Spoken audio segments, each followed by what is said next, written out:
کې هم راحت دی. سولې راشه تا ته زښت ډېر ضرورت دی. سولې راشه قربان، سولې راشه تا ته زښت ډېر ضرورت دی. د ملا تصویر دی، د ملا تصویر د جنگ ګرد کې پټ کړی. د یوې کونډې عسکر زوی جنگ خوړلی. په سرو وینو دی استاد شاګرد لړلی. موازن مو د جومات هم چا وژلی. ای خالقه دا څه حال په موږ راغلی. پلار له زویه، زوی له پلاره تښتېدلی. دلته هر خواته نفرت دی او وحشت دی. سولې راشه تا ته زښت ډېر ضرورت دی. ډېره مننه.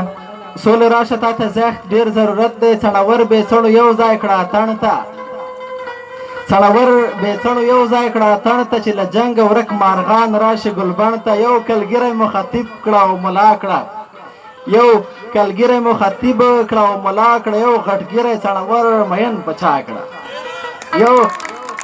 یو کلګری.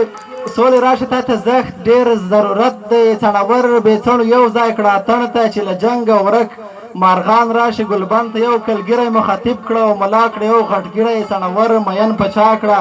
څوک د بنګو ډک ګیلاس ته په ګډا کړه. همدرد صاحب، څوک د بنګو ډک ګیلاس ته په ګډا کړه. څوک په خېټه موړ کړه داسې رضا کړه. ډېرو زړونو ته په کار د خدای الفت دی. سولې راشه تا ته زښت ډېر ضرورت دی. سولې راشه تا ته زښت ډېر ضرورت دی. سخت دریځه بد تربور دې ځای نیولی. والي صاحب، سخت دریځه بد تربور دې ځای نیولی. ستا غوښتونکی هر مینې دی وژلی. باور مات دلته د خلکو پر یو بل دی. ستا تربور پر موږ حاکم هر خاین غل دی.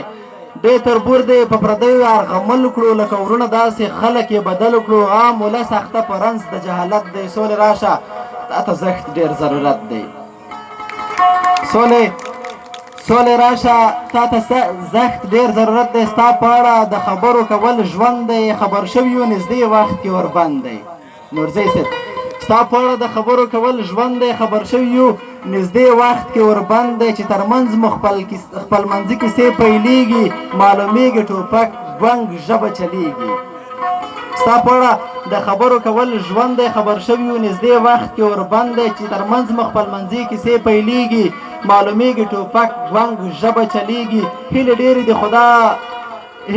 دي خدا مو خدایه سر کړه. را په خلا مو بېرته تللې مرور کړه. په سجدو کې په زاریو د همت دی. سولې راشه تا ته زښت ډېر ضرورت دی.